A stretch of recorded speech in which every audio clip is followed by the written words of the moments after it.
2 minutes ago, a bombshell shook the entire WNBA to its core and fans still can't believe it's real. In a move no one saw coming, the Indiana Fever have reportedly fired veteran forward DeWanna Bonner from their roster, effective immediately. Yes, you heard that right, DeWanna Bonner, a 5-time All-Star, a respected league icon, and one of the most seasoned players in women's basketball, has just been cut loose in the middle of the season. And the reasons, absolutely scandalous, tangled in controversy, off-court drama, and behind-the-scenes whispers that are now bursting into the public eye. Sources close to the team say it wasn't just about performance, it was personal. Tensions in the locker room had apparently reached a breaking point. Rumors had been circulating for weeks about growing friction between Bonner and the Fever's rising rookie class, particularly a nasty feud with Caitlin Clark that allegedly turned from subtle jabs into full-blown arguments. And now, the Fever have made their choice, and it's one that's left fans completely divided. Within seconds of the news breaking, social media lit up like wildfire. Tweets, posts, and fan videos flooded the internet. Say it ain't so. This is a betrayal. I'm done with Indiana Fever. Some are calling it a team decision, others are calling it sabotage. But one thing is for sure, this firing isn't just about basketball.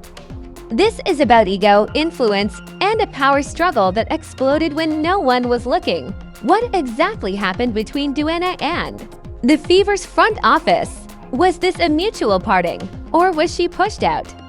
And how does Caitlin Clark really factor into this? Did a locker room catfight spiral into something irreversible? Stay tuned, because what we're about to uncover is deeper, darker, and more dramatic than anyone could have imagined.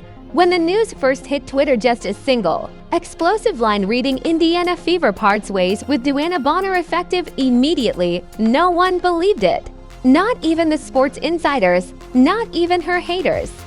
For nearly a decade and a half, DeWanna Bonner had been the heartbeat of whatever court she stepped on, a walking legend, a 2-time champion, a seasoned leader, a quiet killer on the hardwood, who never needed to scream to make her presence known.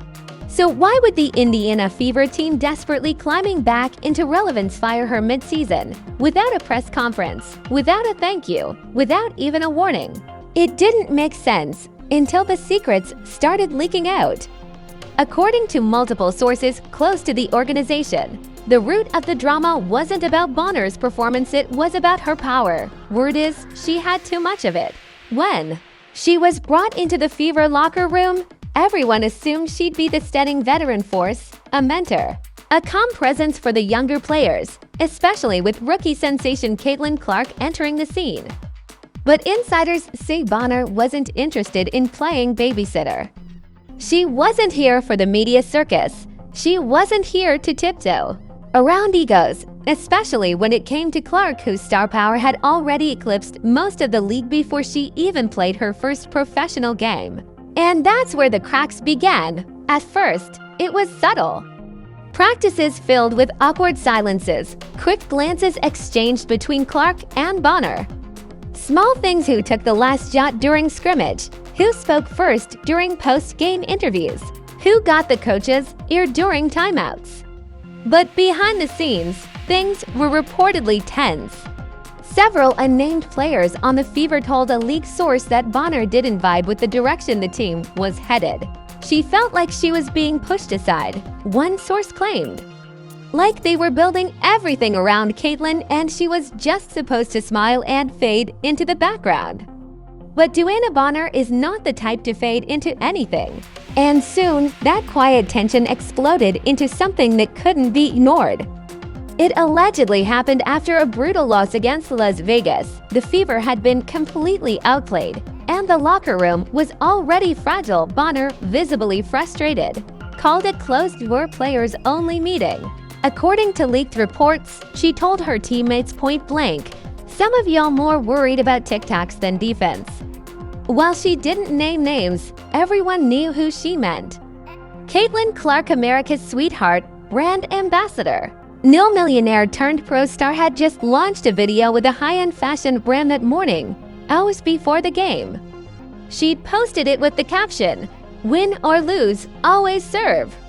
That didn't sit right with Bonner, who had fought her way up in a league that historically offered women less money, less respect, and zero patience for style over substance. But that wasn't the end of it. Clark, who reportedly overheard the comment through the locker room wall, burst into the room mid-meeting and demanded Bonner say it to her face. The confrontation that followed was explosive. Teammates said it. Started as a shouting match, Bonner accusing Clark of putting image before impact, Clark firing back that Bonner was jealous of the attention. One witness even claimed Clark shouted, "You mad 'cause the world actually knows my name?"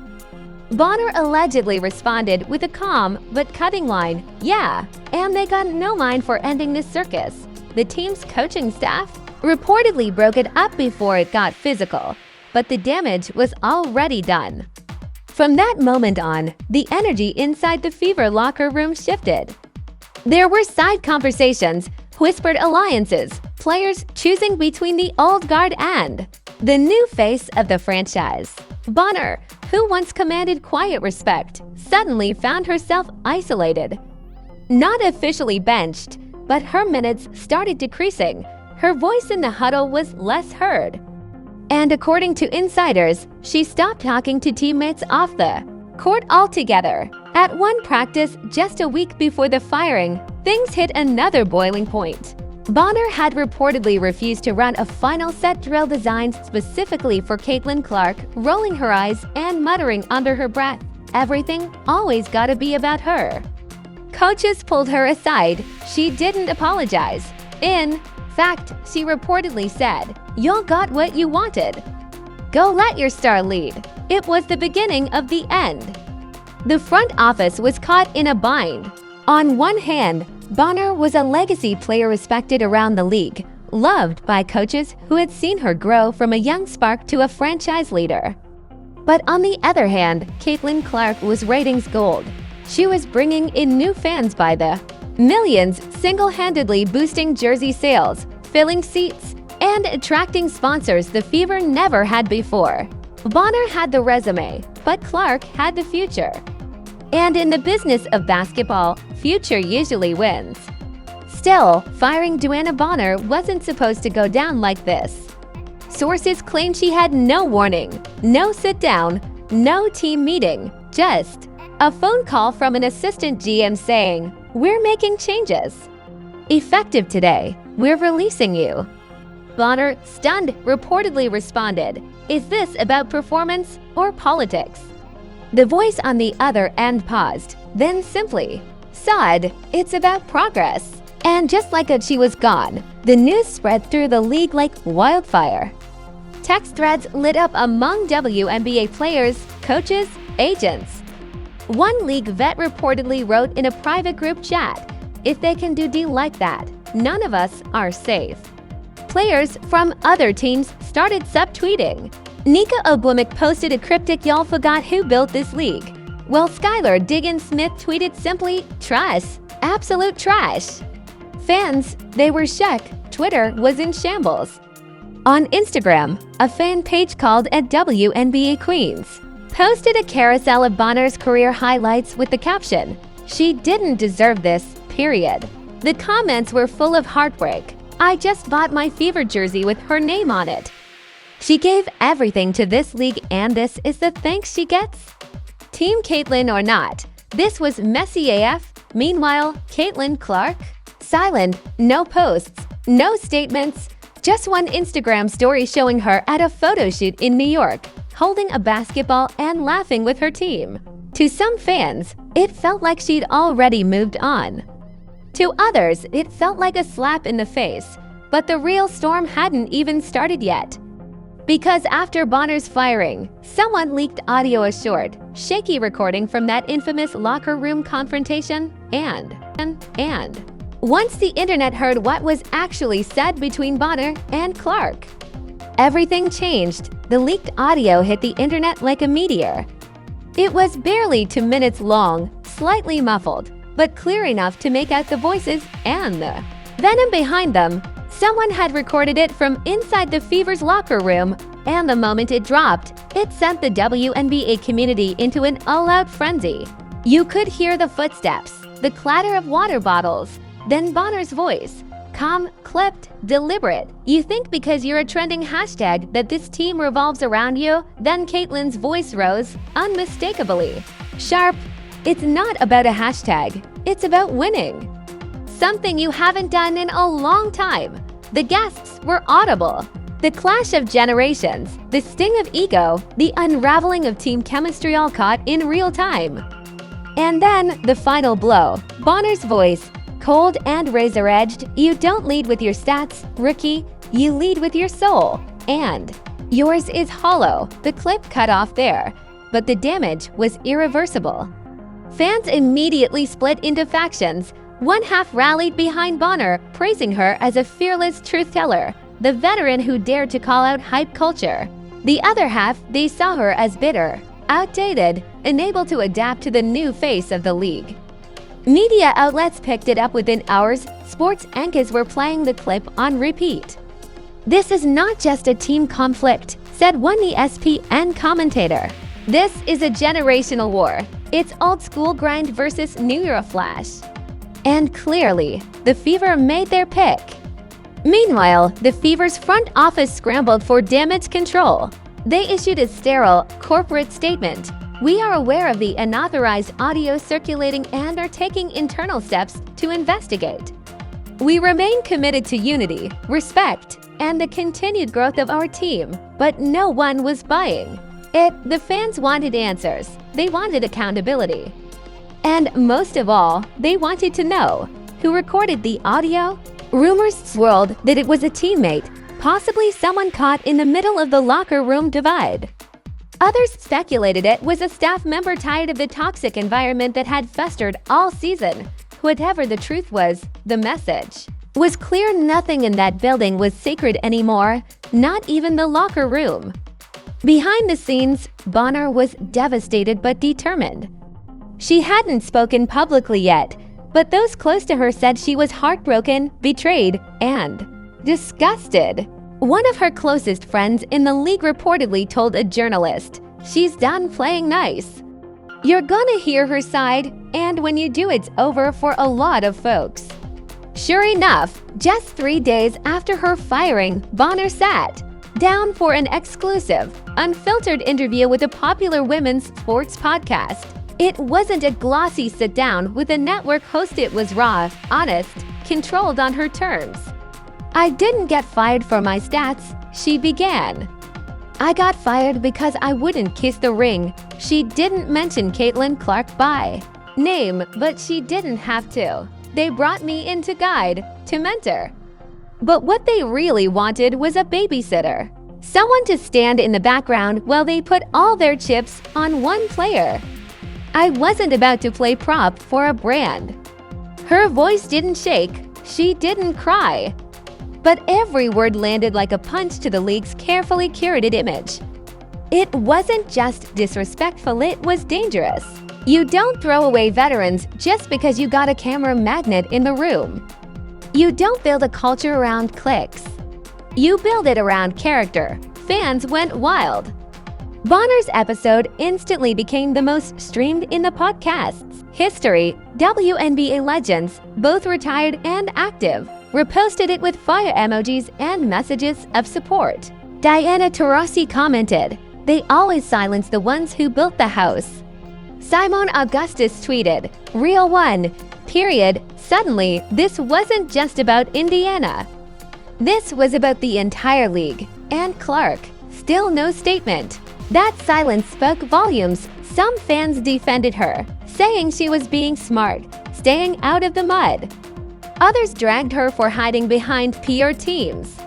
If you can dish it, you should be able to face the heat, one comment read. But then came the unexpected twist. Someone else broke their silence. Tiara McCowan, Bonner's former teammate and a respected player in her own right, took to Instagram Live with a confession no one saw coming. "You'll want the truth," she said, sitting in her living room, visibly frustrated. "This ain't new. That locker room been split since day one. It ain't just about Dee and Caitlin. It's about how they treat the players who don't fit their narrative.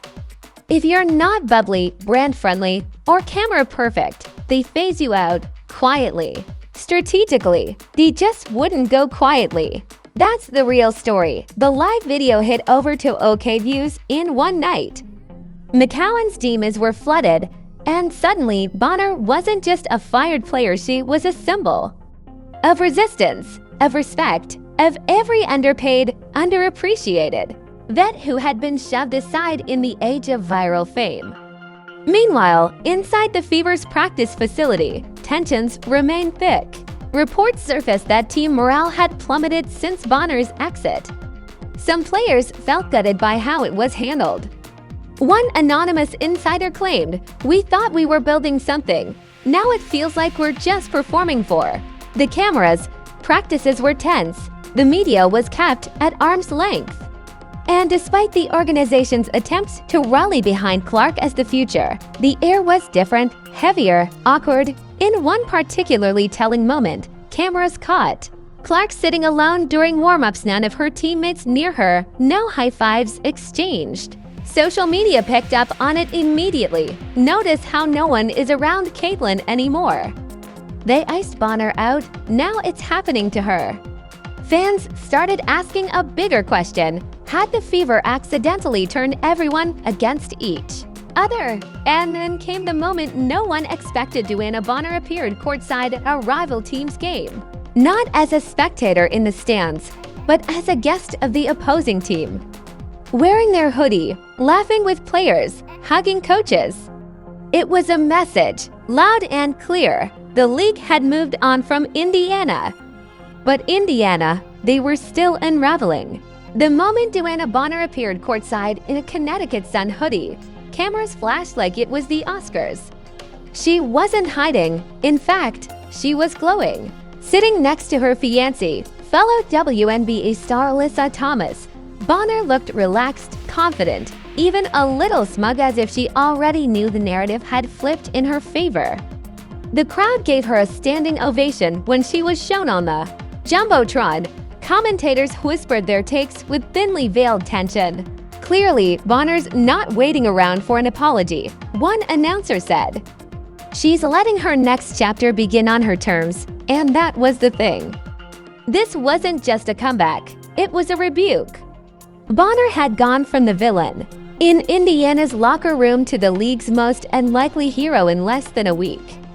Her firing had ignited conversations across the WNBA about veteran treatment, generational divides, and whether too much media hype around one player can fracture an entire team. But just when it seemed like the dust was settling, a new leak dropped, and this one blew everything wide open. An email sent from a Fever assistant coach to the front office just 2 weeks before Bonner's firing. It read, in part, Bonner has expressed discomfort with the amount of control Clark's brand team seems to have over practice access, interview scheduling, and media walk-ins. This is creating tension with other players, especially veterans who feel sidelined by non-basketball priorities. The email wasn't supposed to see the light of day, but someone, probably the same person who leaked the audio, sent it to several journalists anonymously. Once verified, the document made one thing clear: DeWanna Bonner wasn't crazy. She had seen the favoritism. She had called it out. And for that, she'd been let go. Fans were furious. #Justice for Bonner trended for 2 days. The WNBA Players Association released a vague but clearly pointed statement. Veteran voices are critical to team culture. Silencing them sets a dangerous precedent. Caitlyn Clark, for the first time since the fallout began, was forced to address the situation during a post-game press conference when a reporter asked about the leaked. Even went as far as to say that certain practice drills were tailored to center one player, even when it clashed with team flow. It was the nail in the coffin. The documentary released that Friday. Fans watched in stunned silence as Bonner laid bare everything: her emotional spiral post-firing, footage of her working alone in empty gyms, voicemails from concerned friends, even a clip of her breaking down in tears saying, All I ever wanted was to be heard, to matter, to not be erased. The final scene showed her walking into the Suns arena, her voiceover saying, "I'm not asking for the spotlight. I'm asking for the light not to be so blinding it erases everyone else." The internet exploded. Players from across the league posted in support. Candace Parker wrote, "This is what leadership looks like." Brittany Griner reposted the film with the caption, "She didn't break. She burned the playbook." Even celebrities chimed in. Viola Davis tweeted, "DeWanna Bonner, you are grace, fire, and truth. Keep telling your story." And then came the final twist. The Indiana Fever, now the subject of intense scrutiny and public backlash, announced a closed-door team reset. The statement read, "We acknowledge the concerns raised by recent events and are committed to rebuilding our team culture from the inside out. We are listening, learning, and evolving." But the damage was done. The fanbase was fractured. The league had been changed forever. Bonner returned to the court stronger than ever. She finished the season averaging career-high numbers, leading the Sun deep into the playoffs, and proving that she didn't need media buzz to dominate, just opportunity. Just respect, Caitlin Clark continued to rise to. Despite the storm, she adjusted, her tone in interviews softened. She began referencing teammates more. She posted about veterans who inspired her. Whether it was PR coaching or genuine growth, fans started to notice a change. And maybe that's the silver lining. Both women forced each other and the league to grow. But make no mistake, the scars remain. Bonner may have been fired, but she was never defeated. And as the season closed, one quote echoed louder than any buzzer beater, any stat line, any viral video. It was Bonner's final words from Unmuted. "If you silence the ones who built the house just to spotlight the guest, you'll find out real fast. That house can't stand." And with that, the WNBA will never be the same. And there you have it, an absolute earthquake in the world of women's basketball that no one saw coming. From a sudden, silent firing to a league-wide reckoning, DeWanna Bonner's journey became more than just a basketball headline. It became a mirror reflecting the cracks in the system, the silent struggles of seasoned athletes, and the undeniable impact of unchecked branding in a sport built on sisterhood and sweat. She went from being cast out to becoming a voice for the voiceless, from isolated veteran to cultural icon. And while Caitlin Clark may still be the face of a new era, Bonner just became its conscience. The Indiana Fever, they've been left with more questions than answers. Can they rebuild trust inside their locker room? Will the WNBA's investigation result in serious changes? And has Caitlin learned the high price of silence when the spotlight turns cold? So now we turn it over to you. What do you think really happened behind the scenes? Was Bonner unfairly pushed out, or was she a veteran who couldn't adapt to the league's new rhythm? Should the WNBA step in harder on team culture?